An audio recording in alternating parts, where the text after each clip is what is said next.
let's hit it.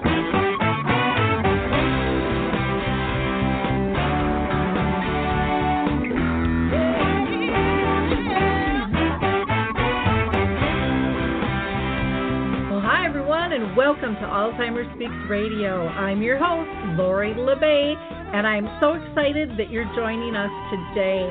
We are going to have a fascinating conversation as usual as we learn from people all around the world at all ages and stages of life. Stay tuned as we shift our dementia care from crisis to comfort. All right, here we go. What you think about, you will bring about.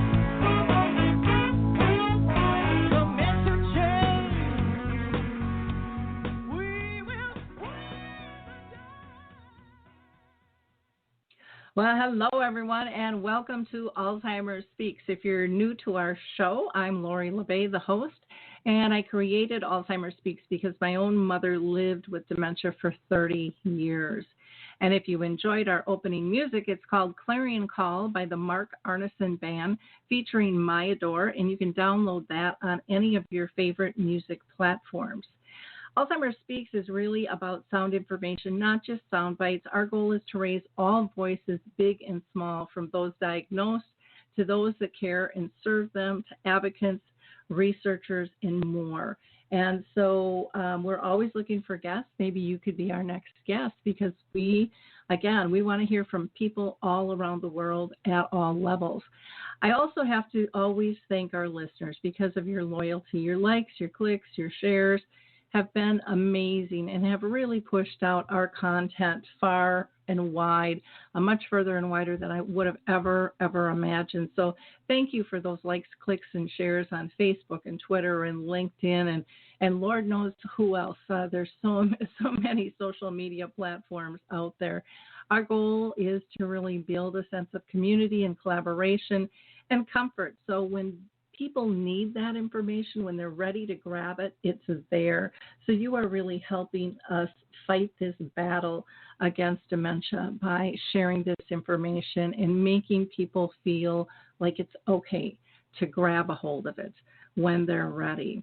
I also want to give a couple of shout outs to a few organizations. One is the Memory Cafe Directory.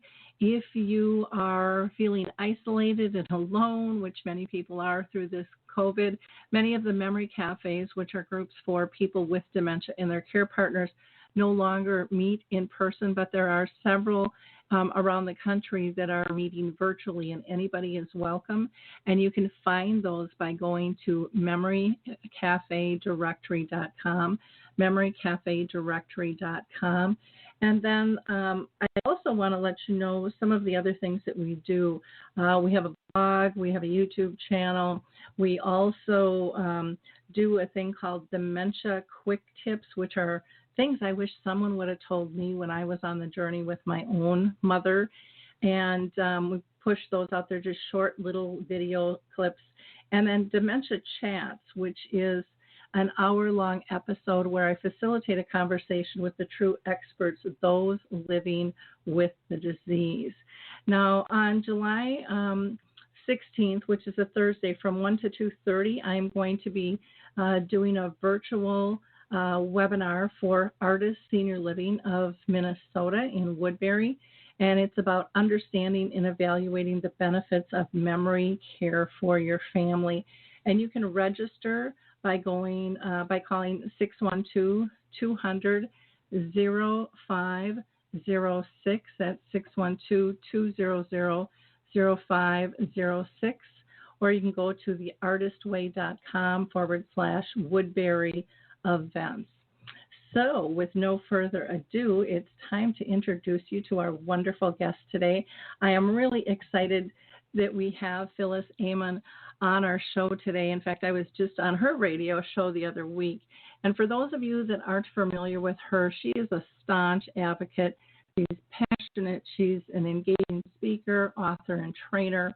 And her focus is really on improving dignity and quality of care and quality of life for those 1.4 million people who live in our nation's nursing homes. And she is also very devoted to providing families with information so that they can make informed choices and become effective advocates themselves for those that they love. She's worked in over 45 nursing home facilities as a speech and language pathologist, and so she's seen a lot. So welcome, Phyllis. How are you doing today? Oh, I'm doing great, Lori. Thank you so much for having me and for that wonderful introduction. Well, I'm thrilled to have you with us today. It was fun being on your show actually last week. And so because you're new to our audience, if you wouldn't mind letting our audience know if you've been personally touched in your own family or circle of friends by dementia.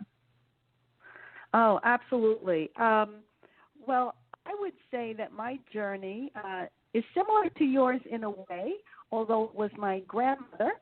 And I was a teenager, and my mother wanted her to come live with us, but I was a teenager, as I said, at the time, and my father didn't think that was such a great idea. We had a house, but it was small.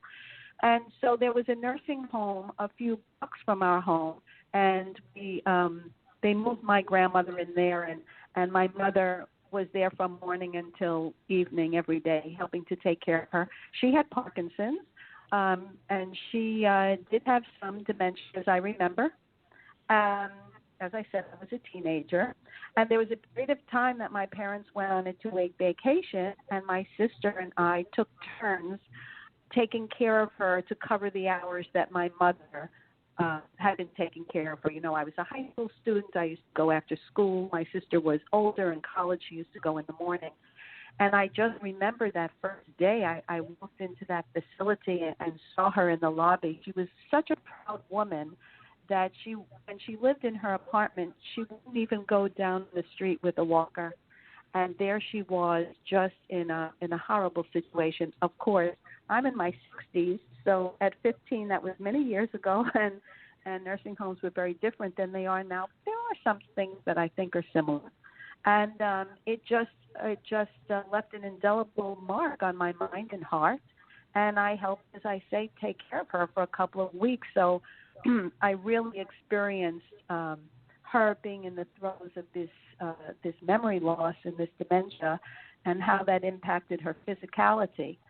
And years later, after I became a speech pathologist, I think the nursing home environment just kept calling at me. You know, I didn't even understand why at first. And so I have spent most of my adult career, and as you say, I've worked in over 45 skilled nursing facilities. I'm also a dementia trainer, practitioner, and manager, so I've certainly specialized in that area, because certainly there are so many people being diagnosed with Alzheimer's and dementia, and I think it's one every 65 seconds in this country. Is that correct? Yeah, it's every 3 seconds around the world. It's amazing. It's absolutely amazing. And so, you know, from my experience, you know, we all talk about a cure, which is obviously of great importance, but you know, I'm there seeing the care and how the care can be improved upon. So that's the space I'm really coming from. Okay, wonderful. I'd love to hear some of your thoughts about attitudes that you've seen towards our elders, including, you know, verbiage that's used, just overall culture in the nursing homes and socially as well. Yeah, well, I think in this country especially, because I'll say as a general culture, because this country is made up of so many different cultures, you know, we don't value our elder citizens the way they do in other cultures. You know, other cultures, people that are old were revered. As a matter of fact, my first blog post was called The Wisdom Keepers. I really do believe that these people are the keepers of wisdom. They're a great natural resource. I'm sure many listeners on your show have experienced, you know, imparting their knowledge or experience to younger people, whether it's in their family or people in their community or other family members, friends, or relatives. You know, you don't know what you don't know unless you've lived it, right? And so it's true what you say about the verbiage, because I remember being 30 years old, which was a while ago. I don't know about you, and we would say I'm right there with right? you. I'm right there with you, so I get it. I just turned 61, so yeah, it's been a while. I'm a few years above you. I'm 67, but we're same genre, right? So, yep. We say at 30 we're over the hill. What is that? Or I think from the time we're young, we hear, how old are you? I think old is always kind of reinforced in our culture and in our language. Where in other cultures, they may say, how many years do you have? Or what year are you in? And then there are other expressions. I'm sure people have heard them, old fart, spring chicken. You look good for your age, whatever that is, You still have time. You have a smartphone, You're past your prime, whatever that is. So I think it's always reinforced in our culture that when you're older, and especially if you're no longer working in the job, let's say, that you worked in your entire life, if you're not like a contributing member of society, as people think in the workforce, like you've outlived your usefulness, and it's so the antithesis of, in my opinion, what we should be thinking. And I think that translates into the care and treatment that older people in our society experience. Oh, I totally agree with you. And we do focus so much on age, and age is a bad thing. And I remember before my parents got ill, my dad ended up with brain cancer, my mom with dementia. And I sold real estate, and I would always help other families help their loved ones transition. And in my mind, and I look back at this and I just laugh, but old was always 10 years older than my folks, because then I was safe and I wasn't going to have to deal with it. And then one day my dad, was hospitalized, went to the doctor, was hospitalized immediately for brain cancer, and, everything just turned upside down. And, I realized you can't run and hide from this. We have to learn to live graciously alongside it. And I agree with you. I don't think we do that well at all. I have a friend who's actually, she was an undergraduate college professor of mine, and we've been friends all these years. And she's about, I think, 11 years senior to me. See, I was going to say older, and I stopped myself. It's conditioned. It's conditioned, So she's about 11 years senior to me. And she had said something to me once that really gave me tremendous pause for thought.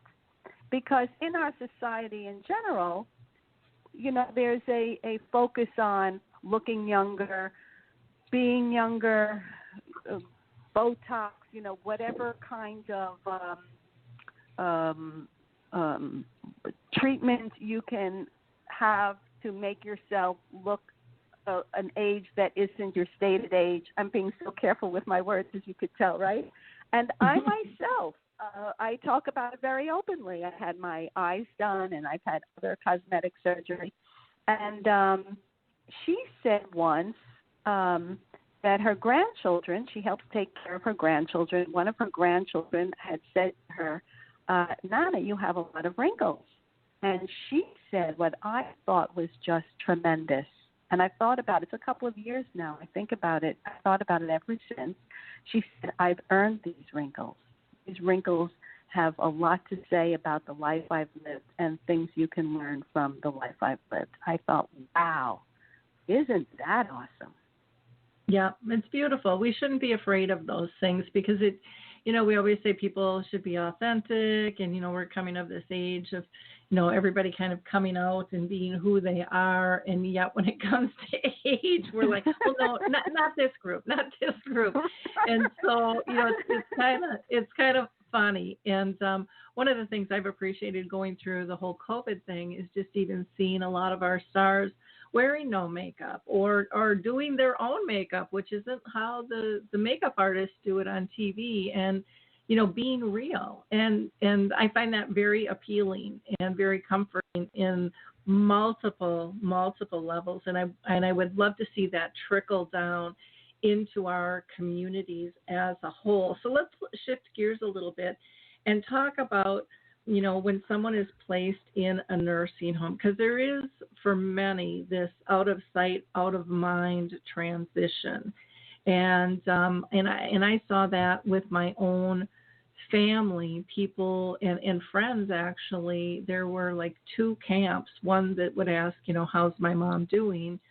And they really, really wanted to know. And the other camp wanted to give me permission to not go see her again because they were so uncomfortable with the conversation. And Right. I was amazed at that. So what are you seeing in the culture of our nursing homes?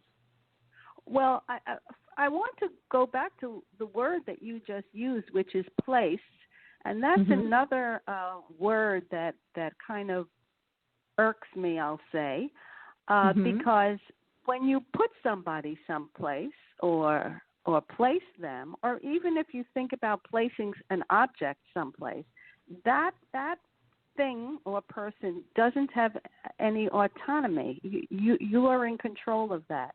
And we make so many transitions in our lives from the time we're young to maybe going away to school, or then moving in with, a friend or a partner, and then maybe getting married, and then maybe having a home. I mean, not everybody has the same transitions in life, but then maybe, if you have children, they grow up and maybe you downsize, and then you're getting older and someone says they're going to put you someplace. And to me, it takes away so much from that person. And I think just that notion alone has a tremendous impact on people in nursing homes. There are, I would say, probably a percentage, but not a large percentage, of people who are aware and made that decision. But for the most part, I don't think they have. And maybe some of it is because of loss of physical ability, and there is no choice in that matter. But for the most part, even in that case, we say people are put someplace. And until the COVID situation, or I'll say other natural disasters, we've had hurricanes and floods, and part of the news cycle becomes what's happened in some nursing homes, and then it passes by. And in a way, the COVID situation is the same. A lot of talk about nursing homes and people in nursing homes, and the news cycle has gone on to some very important issues in our society, but the nursing home situation seems to have gotten lost again. And I think it's so great that you're having me on so we can talk about this and give people realize that this is not a conversation that's over. This is a conversation that we really should continue to have. And people in nursing homes, I'm sure you've experienced this with your own family members, they feel a tremendous sense of loss of independence, loss of contact with their family, with their friends. Some people are in places that are far away from where they used to live. A lot of people don't have opportunities to go out into the community with nursing homes. Some nursing homes do that. But it's just such a tremendous sadness and loneliness and loss. And the importance of having programs in facilities that can bring life to people, because it doesn't have to be that life is over. It shouldn't be thought of that way, in my opinion. These are people, they're just continuing life's journey as they're advancing in years, and they're in a different living situation than the one that they had previously. And they're entitled to the same, as you said in the beginning, dignity and respect and quality of life and purpose. It shouldn't matter where you're living. That's very, very true. No, that's very true. And when I was in real estate, we used to talk about transitioning, and people always, no matter who we are, we want to have consideration in our decisions. We want to be involved. We want to have choice.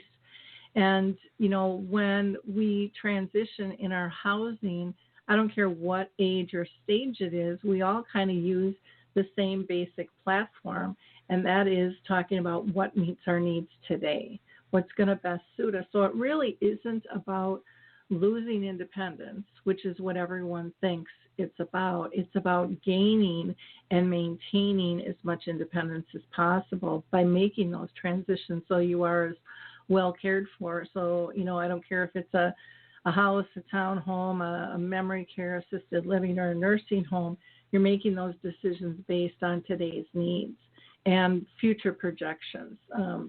And so, but we don't have those conversations because we're so afraid of, talking about death and dying or getting ill. And, we're all going to die. We're most likely all going to get some form of illness and stuff. So it really, to me, is about having a lot of these conversations earlier, and memory care and cognitive issues is becoming more and more prevalent, and it's mixing with a lot of major medical issues as well. And we've got to learn how to work through all that and kind of adjust our attitudes so that we care better.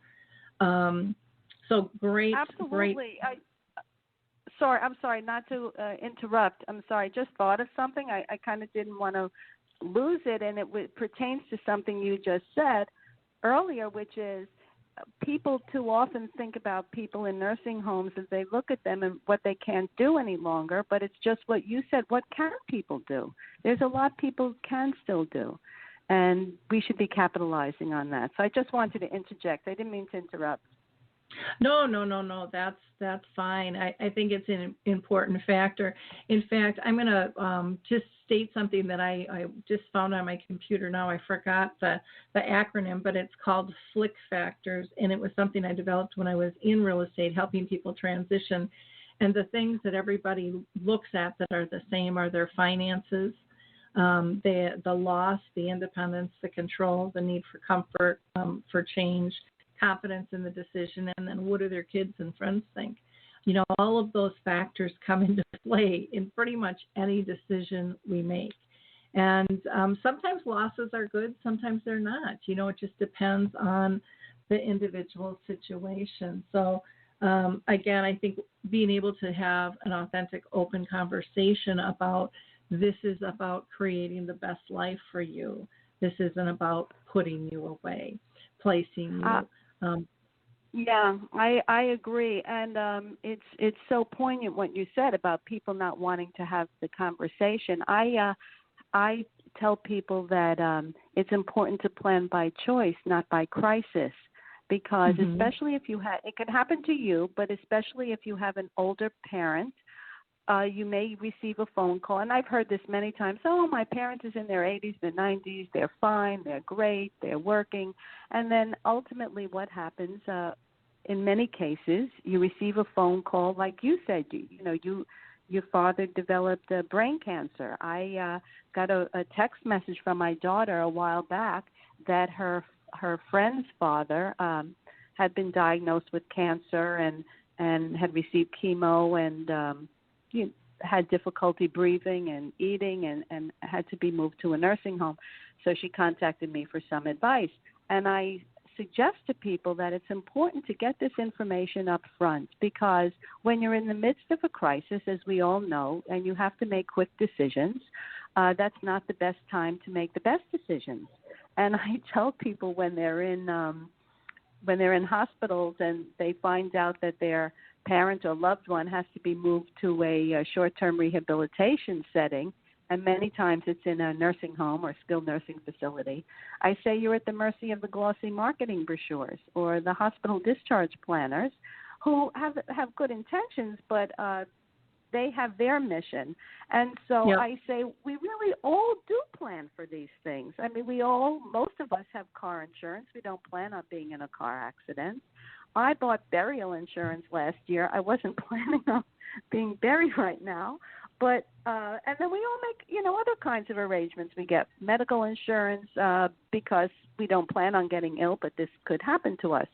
And so I say it's so important to get this information beforehand so that you know the important information and the questions that you need to ask, so that when you ask those questions, if somebody says something and you know the information that doesn't jive with the underlying information, you can make a decision on that or ask a follow-up question, or, after you visit a few places, then make a decision based on the answers to the questions that you received and the information that you know, so that your loved one gets the best care possible.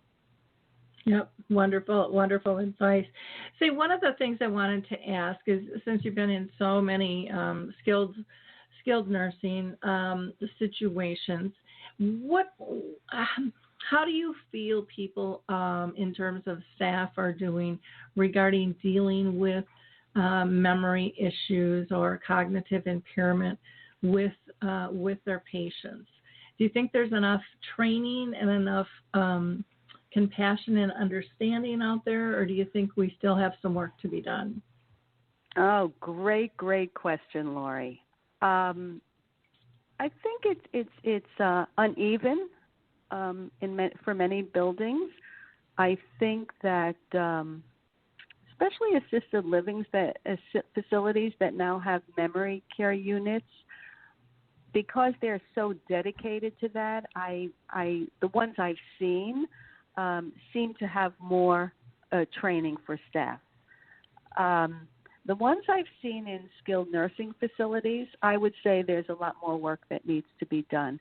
As a matter of fact, I just I got my certification through the National Council of Certified Dementia Practitioners, and it's funny that you asked, because we hadn't talked about this beforehand, and I just sent out a brochure to a number of people because they have 2 more online classes, and I am able to register people for it. And I was telling these people, all who were in the industry, that just my personal belief, that every director of nurses, every director of rehab, and every occupational, physical, and speech therapist should have additional training in dementia care. I don't see that. That hasn't been my experience. Certainly certified nurse aides that work on units that are dedicated to memory care, they have some experience and some training, but I don't think it's nearly enough. I believe that Centers for Medicare and Medicaid Services has guidelines now for the number of hours of training that people need to receive for memory care. I have to be honest, I don't remember off the top of my head what that is, but whatever it is, it needs to be doubled. From my experience, from what I've seen, I can only talk about my experience. Yeah. Well, and I think part of the problem, too, is the turnover rate. So they train and then they go, they train and then they go. And so to me, it has to be incorporated almost in on a daily basis, that needs to be brought up when they're doing their shift changes. And we need to empower staff to have these conversations and talk openly and honestly, not only about what's working, but what didn't work, so that somebody else doesn't try that 45 times, and that we can learn from one another. And again, with dementia, some days it'll work, sometimes it won't.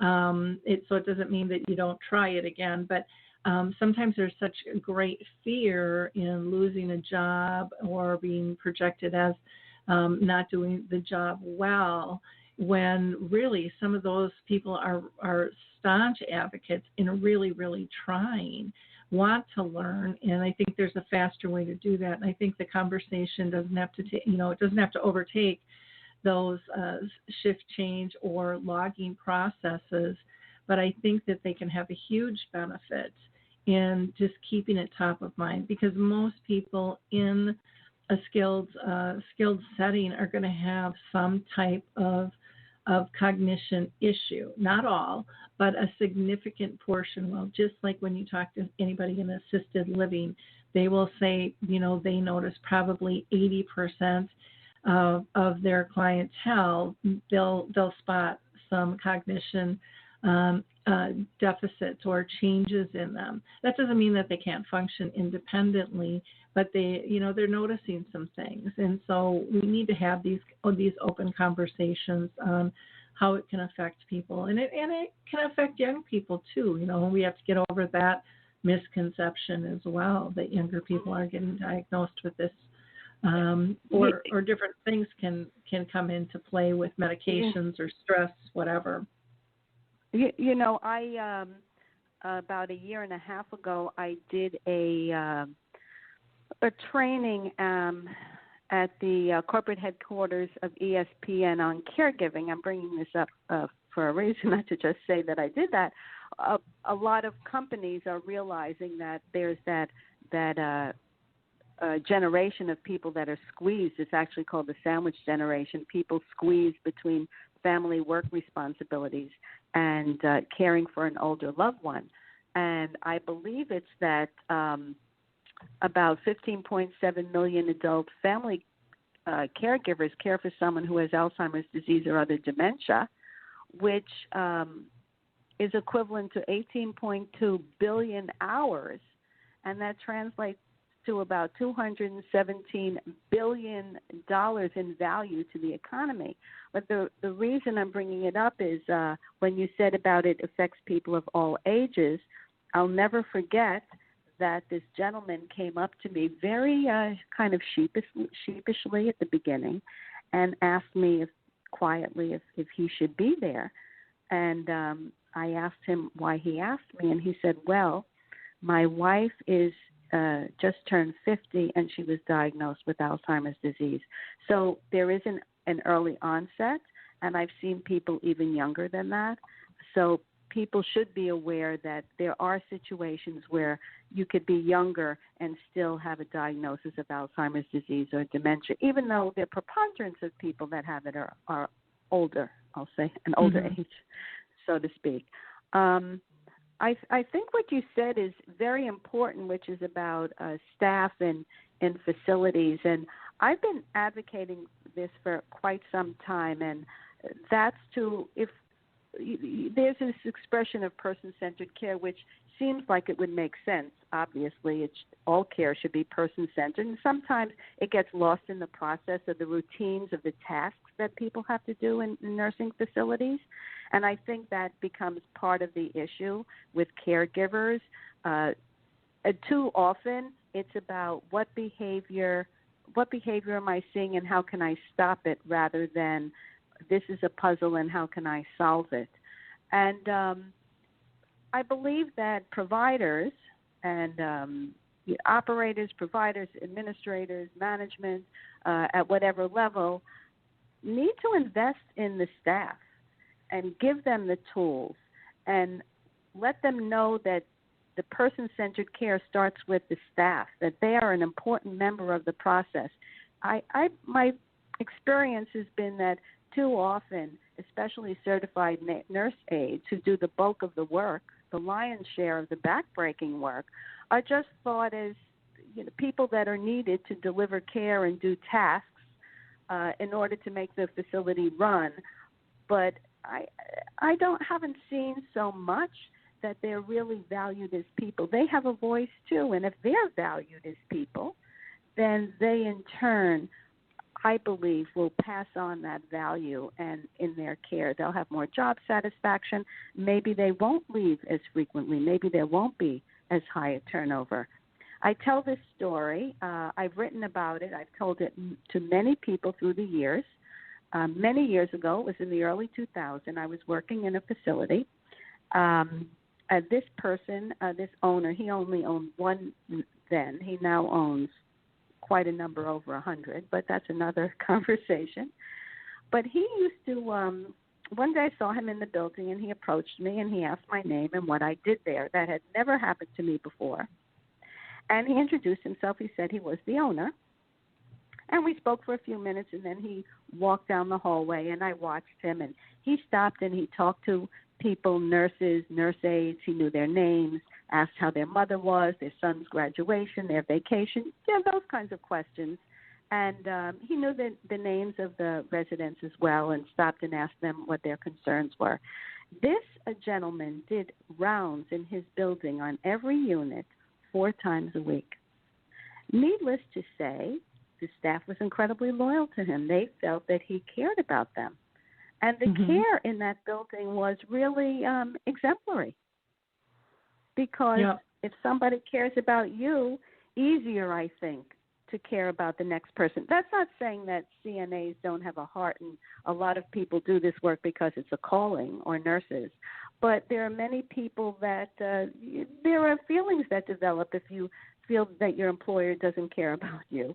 And then you become unsatisfied, and that has a lot, in my opinion, to do with turnover. So I think providers should begin to think about that more carefully, and what strategies can they use?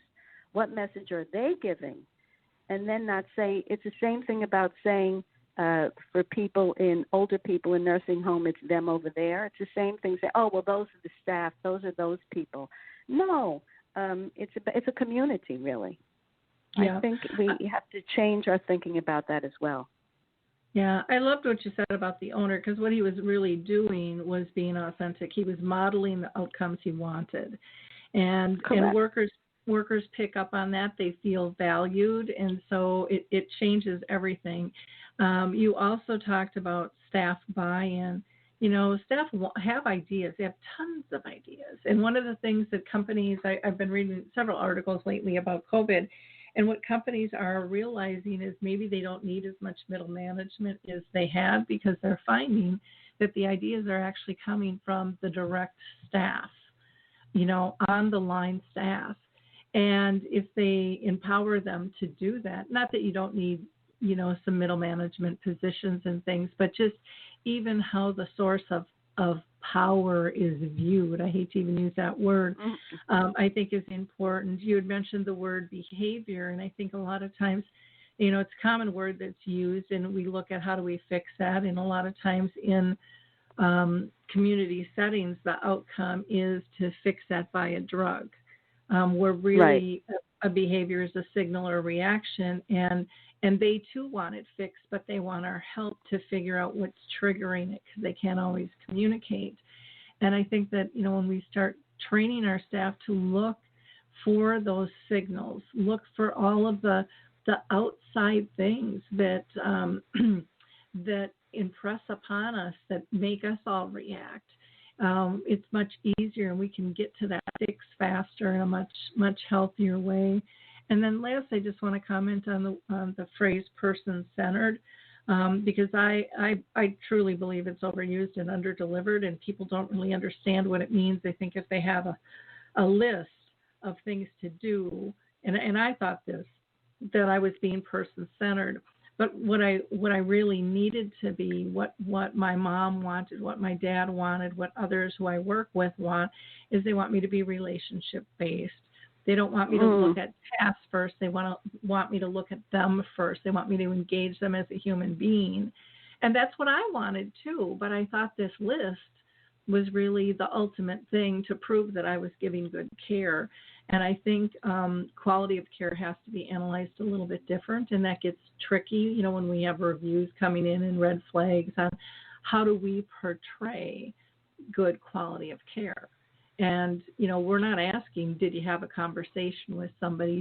Did you engage? It was like, did they get their medicines? Did you rotate them for beds? Or did they get their showers? You know, what did they eat?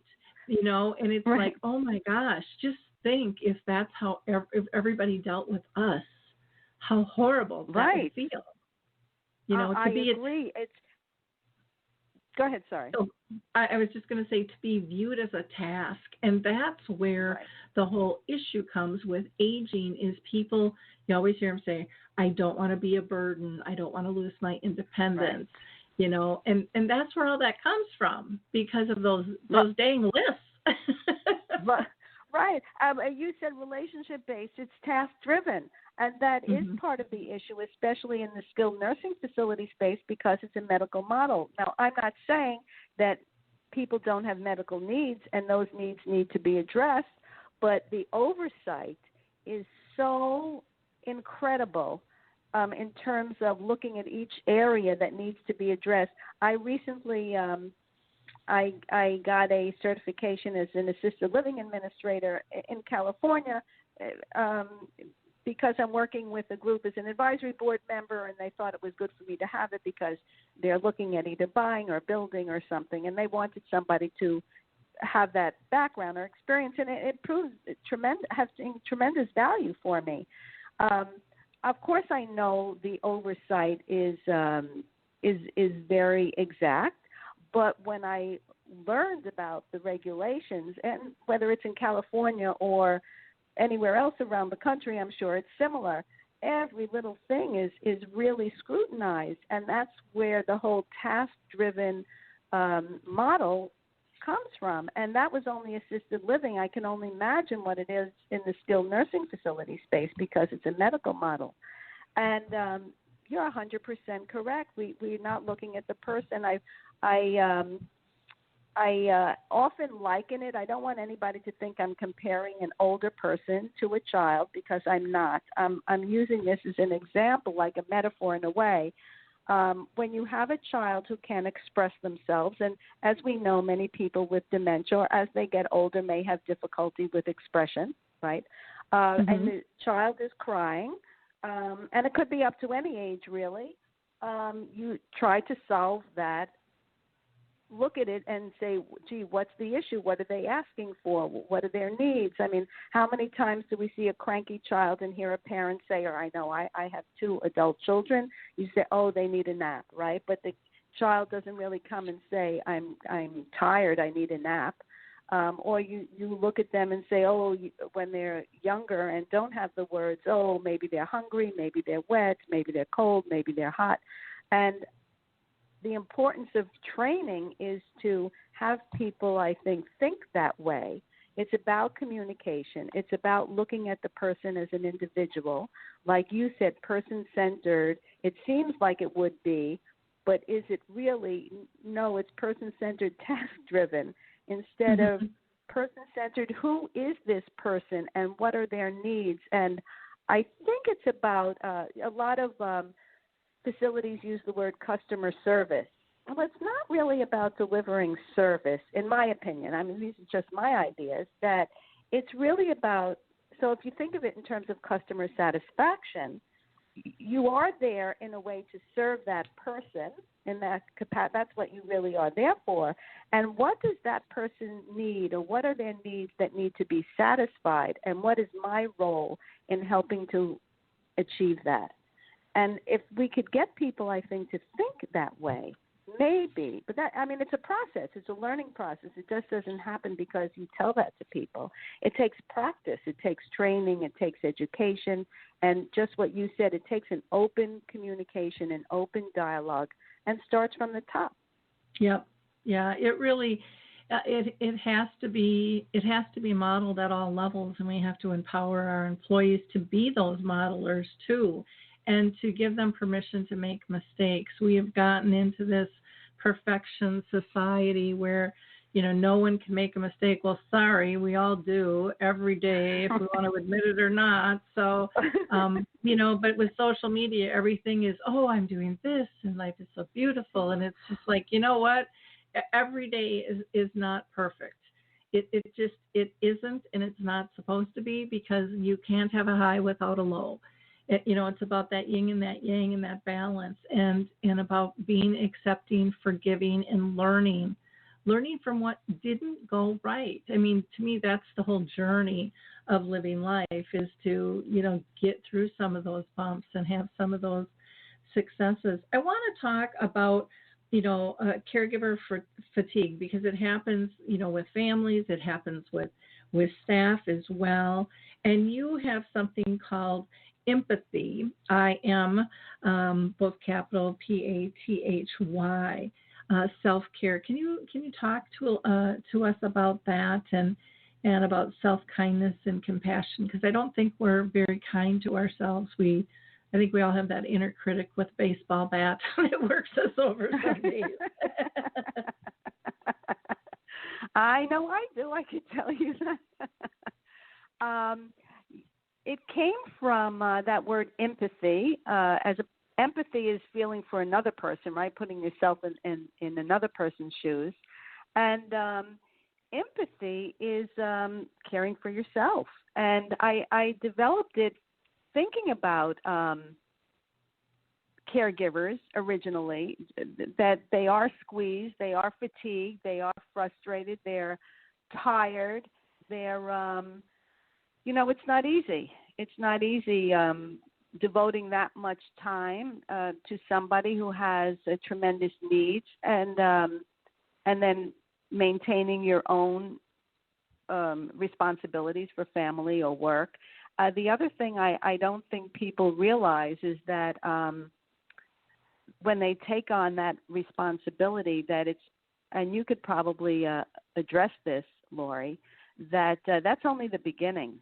It doesn't stay that way. The needs of the person certainly increases, and it becomes more, I'll say, more requiring of your time and then energy and all of that. And so I thought about it so many times from flying on a plane. Of course, a lot of us aren't flying on planes anymore. We haven't for a while. But, when you're in a plane and you're hearing the emergency procedures, what do they always say?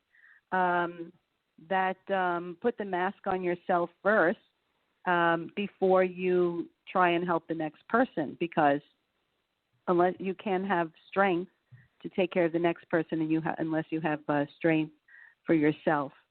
And so self-care, self-kindness, and self-compassion is so important. There are many programs out there that talk about it, different ways of viewing it.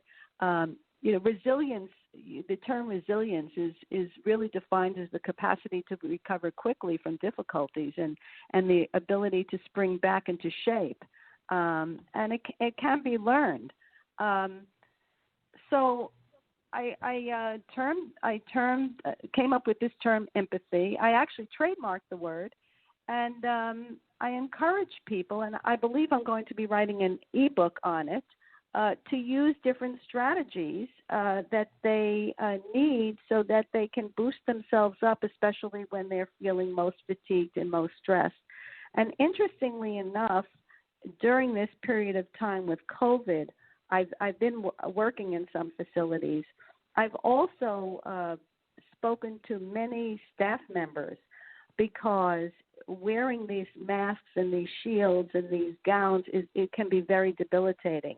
People have even asked me, what suggestions can you give me? So it doesn't matter whether it's a caregiver, like you said, in a building, caring for residents, or if it's during this time when it's been exacerbated because you have to wear these shields and this mask and it's debilitating, or you're a caregiver for an older loved one, or just really stressed by the responsibilities you have in life, even if you're not caring for an older person. And what can you do to boost yourself up, whether it's intermittent breathing throughout the day, or a meditation in the morning, or statements of gratitude. I mean, there are different ways you can go about it, but it's so important. I use them, and I find that it helps me just at the beginning of the day, even to say, and it doesn't have to be some fantastic thing. It could be something simple like, that I had decided to have some ice cream today, and I'm very thankful for that. It puts you in a different frame of mind. My daughter, she has a 6.5-year-old and two twin girls who just turned 4 a few weeks ago. So I spoke to her about these things too. She's working from home, and she's responsible for taking care of them and educating them at the same time. People are really struggling with this. And she's been talking to me about it. And so I gave her some tips also, even if it's 5 minutes twice a day, just to do some deep breathing, or put on your earphones and listen to a song that you love, to rejuvenate yourself. Anything you could do to rejuvenate yourself. 5 minutes, just close your eyes and be mindful, be present where you are, how you're feeling. All of these techniques are very helpful in self-care and self-kindness and self-compassion. I talk about it like giving yourself a hug. How often do we have friends or relatives that are going through a hard time, and we put our arm around them? Well, maybe not now because we're social distancing, but you know what I mean.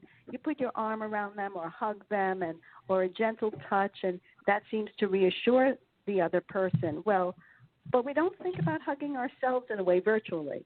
What can we do to make ourselves feel better so that we can, in turn, will have strength to care for the next person?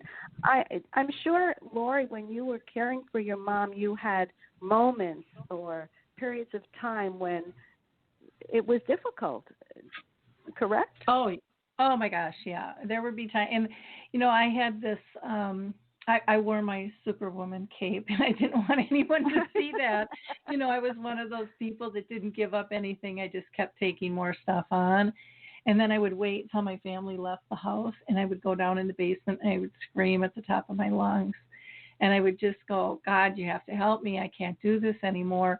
But I didn't want anyone else to see that, which was a huge, huge mistake because it's like living a double life. And Right.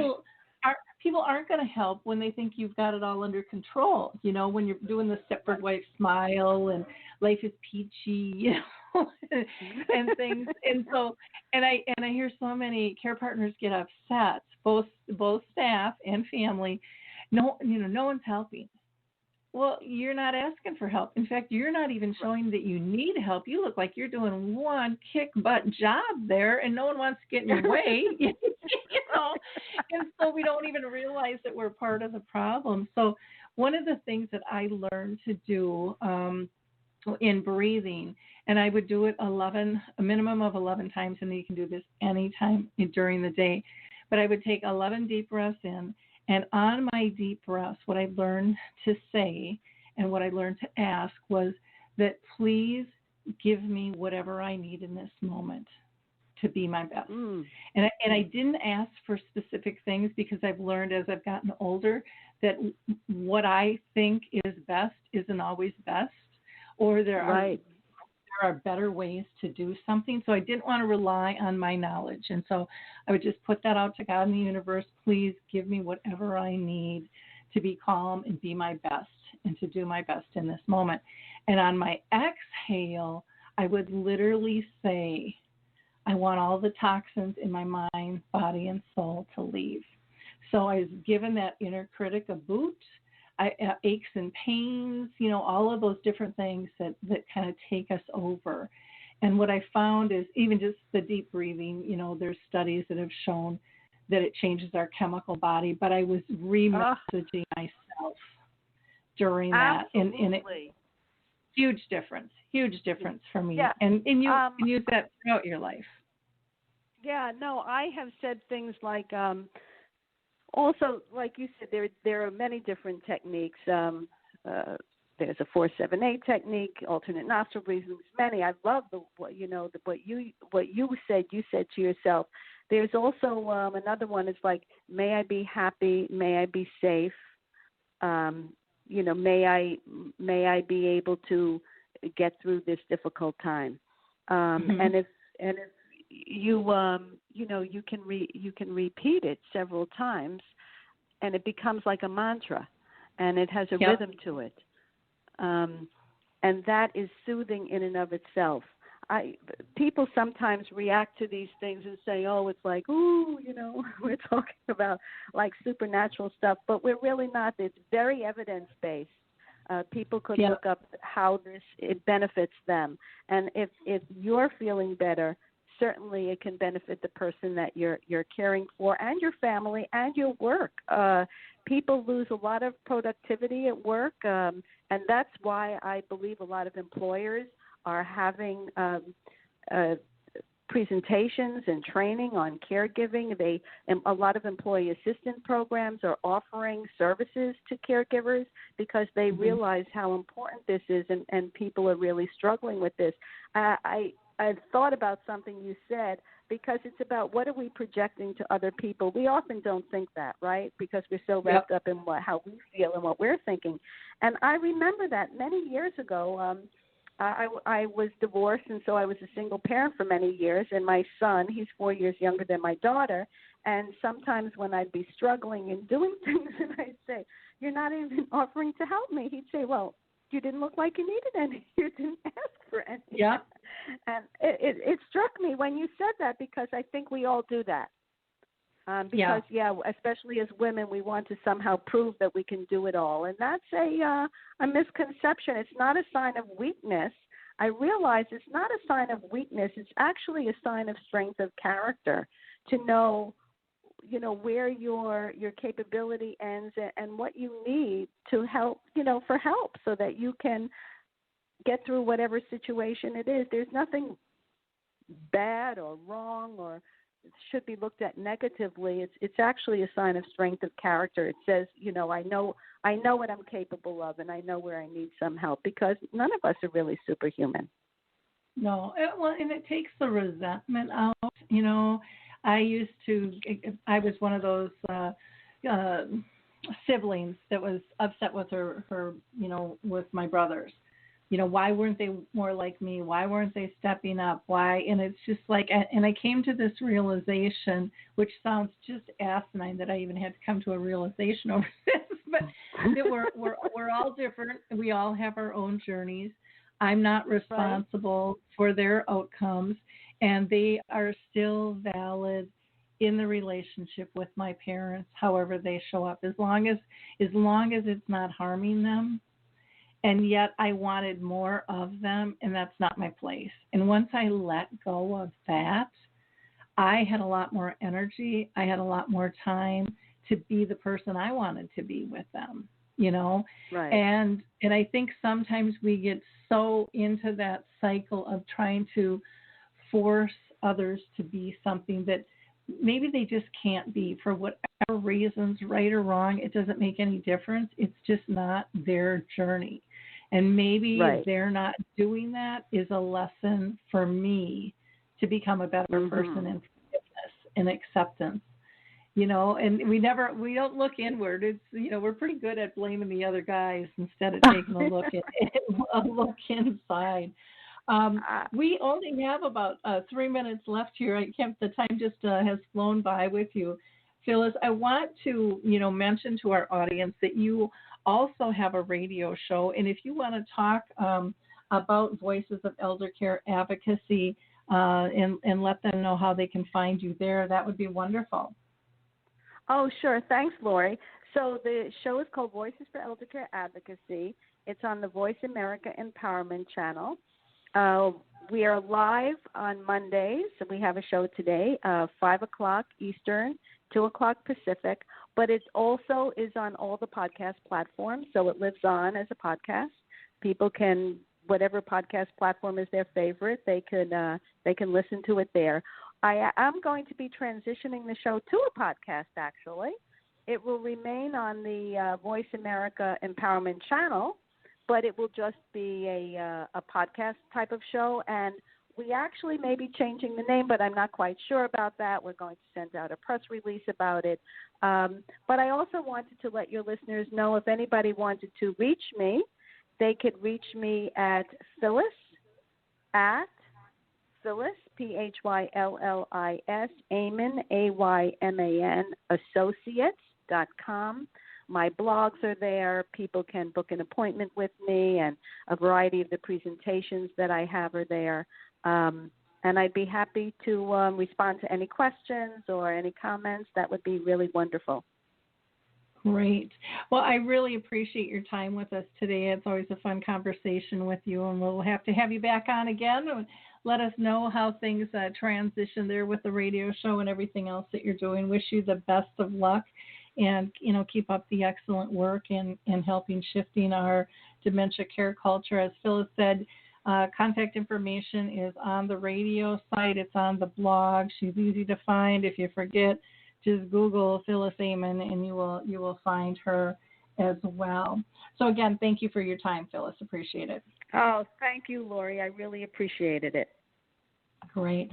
In wrapping up, folks, I just want to remind people that you can go to Choral Health and you can download Music First or Choral Faith free during COVID. So again, go to Choral Health, that's CORO Health, and then look at Music First or Choral Faith. They're great apps, won't cost you a thing, and you'll love the music. And again, Choral Faith has a variety of religious, from songs and scriptures, all kinds of different things there. So check them out. And for us here at Alzheimer's Speaks, just go to our main website, Alzheimer's plural speaks plural.com, and check out our projects and initiatives page. Till next time, be safe. Love you all. Talk soon. Bye-bye.